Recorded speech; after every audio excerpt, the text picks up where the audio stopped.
దేవుని మహాకృపా కనికరం బట్టి మరొకసారి దేవుని సన్నిధిలో వాక్యం ధ్యానం చేయడానికి దేవుడిచ్చిన ధన్యతను బట్టి మరి స్తోత్రాలు చెల్లించుకుందాం. ప్రియులైన దేవుని బిడ్డలారా, ఈ సందేశాన్ని వింటూ మీ కుటుంబాలు మీరు బలపడాలని ఆశతో ఈ కార్యక్రమం మేము కొనసాగిస్తున్నాం. ఈ సమయంలో ఆదికాండము 19వ అధ్యాయంలో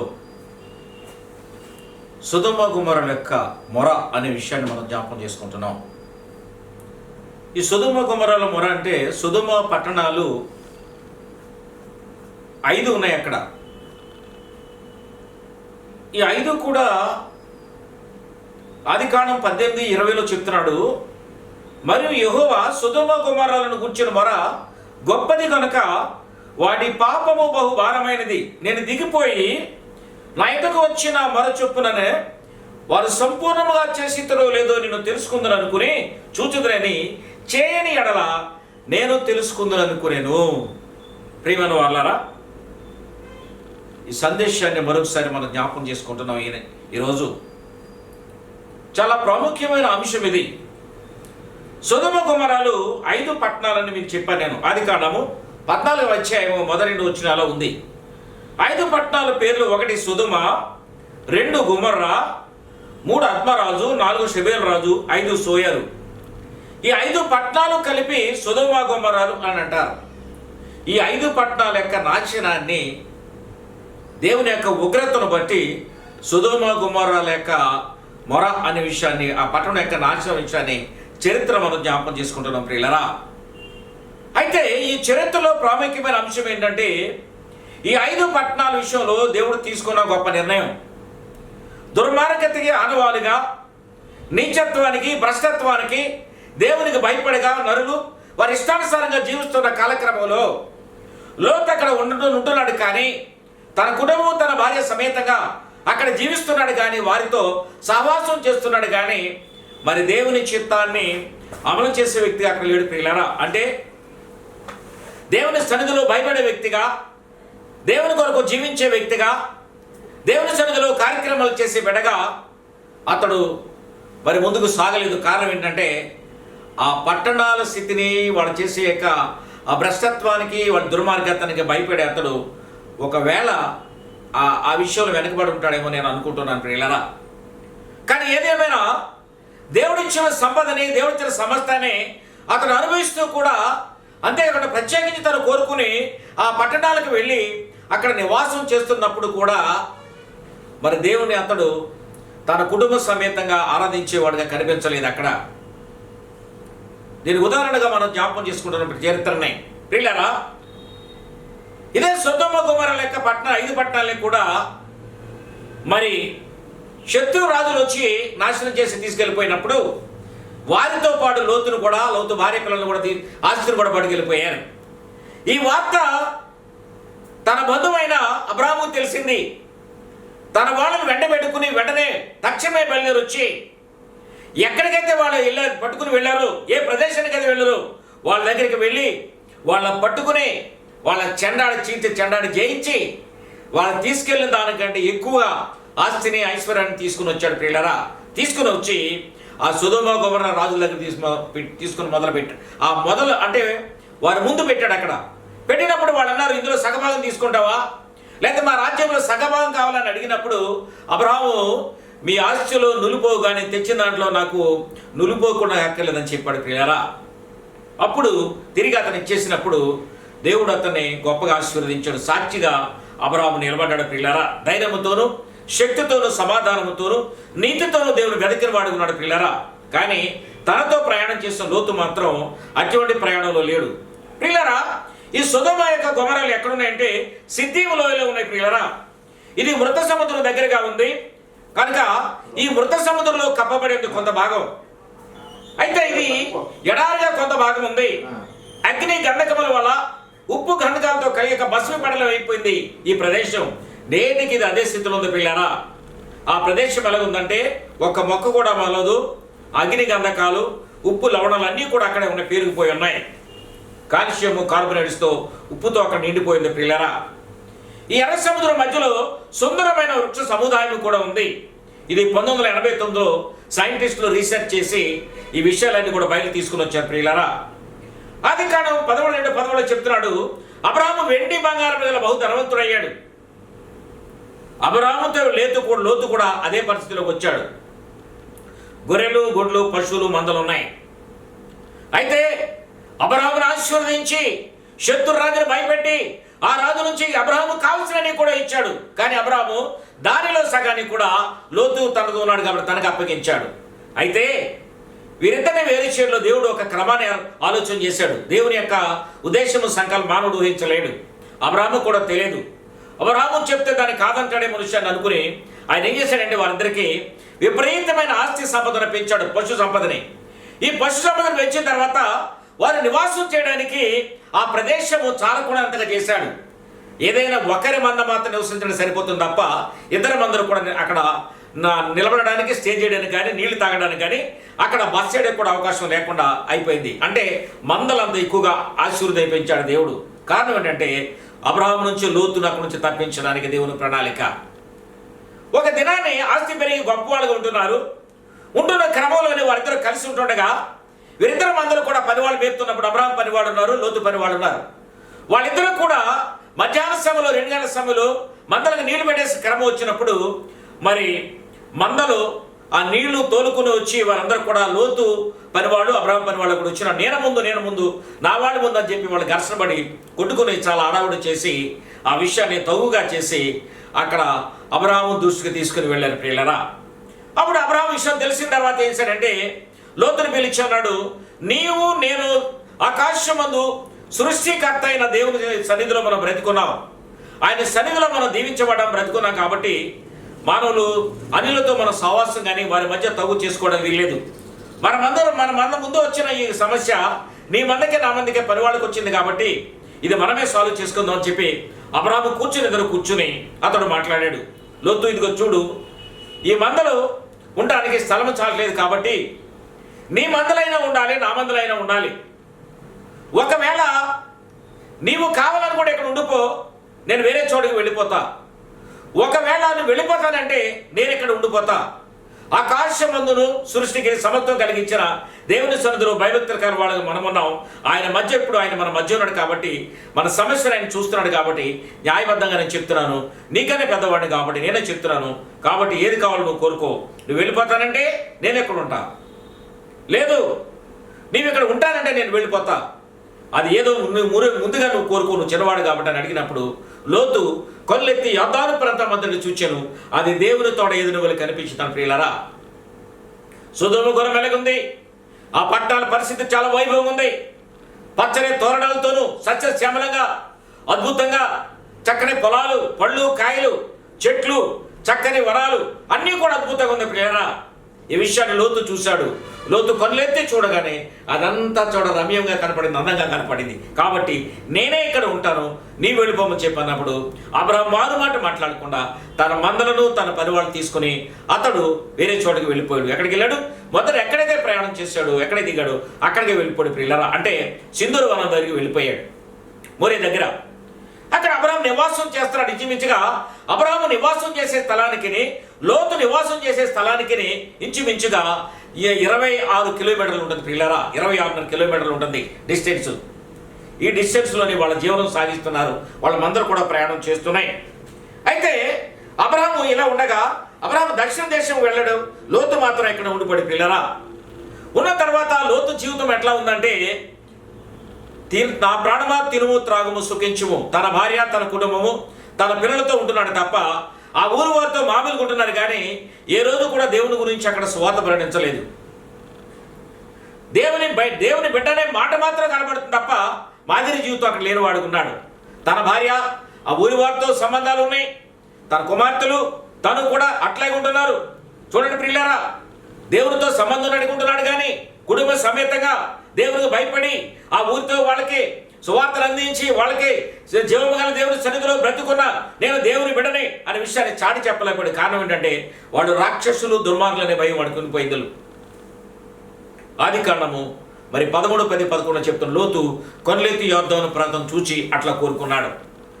అది ఎలా ఉంది? యెహోవా తోడవలే కనిపించింది, అక్కడ ఉండిపోయాడు. ఏమనుకున్నాడంటే చాలా హ్యాపీగా జీవనం వెళ్ళిపోతుంది అనుకున్నాడు. కానీ కొంతకాలానికి మరి ఆ ప్రదేశము ఈ 5 పట్టణాలు కూడా చాలా దుర్మార్గతకే లోనైపోయినాయి. అయితే లోనైపోయినప్పుడు ఒకరోజు ఒక మధ్యాహ్నం వేళ ఆదికాండం 18వ అధ్యాయం మొదటి నుంచి మరి 37 వచ్చినాలో మన దేవుడు అబ్రహాం దర్శించడానికి బయలుదేరి వచ్చాడు. అబ్రహాము కోసం కాదు కానీ సొదొమ గొమొర్రా పట్టణం యొక్క మొర చాలా దుర్మార్గం ఉంది.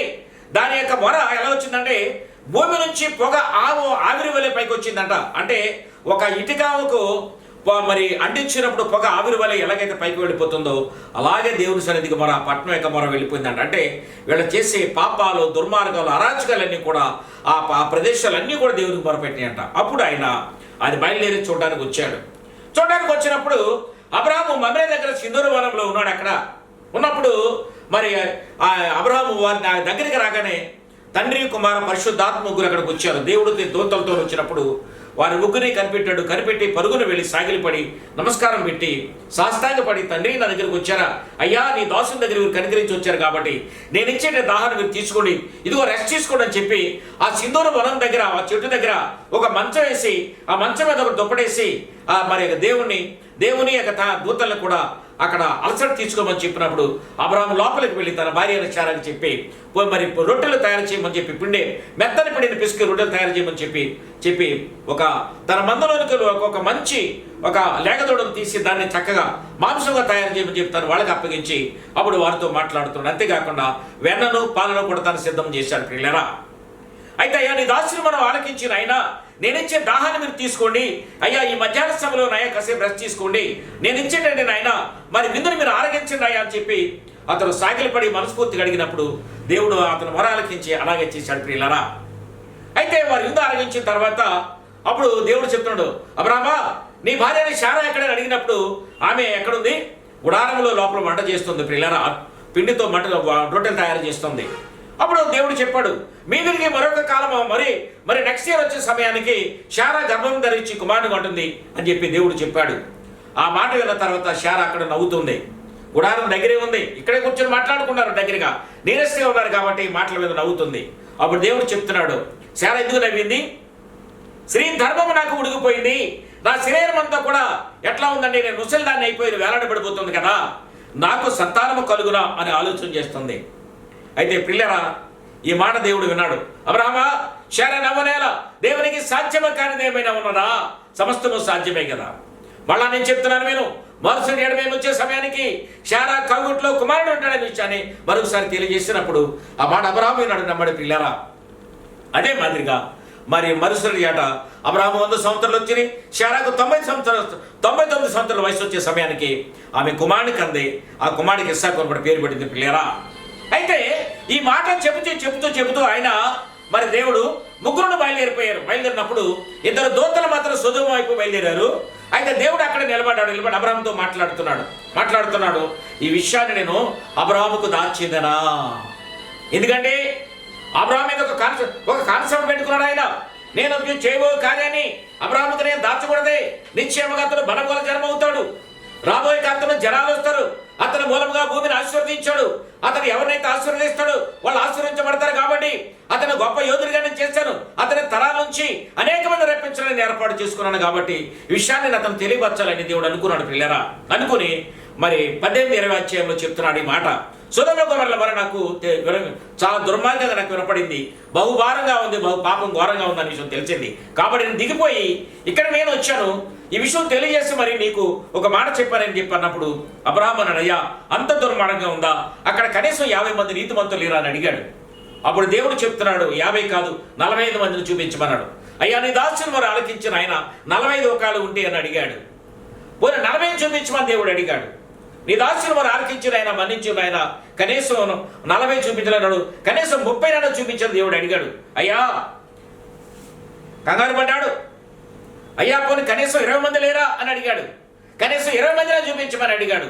కనీసం 10 మందిని చూపించమని దేవుడు అడిగాడు. 10 మందిని కూడా చూపించలేని వాడికి చివరికి 5 అన్నాడు. 5 కూడా లేకుండా పెరిగిలేరా. అప్పుడు ఒక మాట అన్నాడు, అయ్యా, నా వాడుతున్నాడు, నా దాసుడు నాడయ్యా, నా సోదరుడు నడితే వాడు జ్ఞాపకం చేసుకోండి నాయన. ఆ దేశాన్ని కాల్చి నాశనం చేసినప్పుడు అయ్యా అతను ఒక్కసారి తన నా పట్ల జ్ఞాపకం ఉంచి ఆయన నా మీద దయ ఉంచి జ్ఞాపకం చేసుకున్నప్పుడు ఆ మాట అబ్రాహాముకి ఇచ్చాడు. దేవుడు ఇచ్చిన తర్వాత వెళ్ళిపోయిన తర్వాత ఇద్దరు దూతలు సొదొమ గొమొర్రా మాక ఊరి దగ్గరికి మధ్యలోకి వెళ్ళిపోయారు. ఎక్కడ లోతు ఇంటి ఎదురు కూడా వీధులు నిలబడ్డారు. వాళ్ళిద్దరినీ కూడా లోతు చూశాడు. అయ్యా మీరు నా దాసులయ్యా, నా దేవుడు ఆయన రండి, నా ఇంటికి రండి అని చెప్తున్నాడు. మేము రామని చెప్పారు.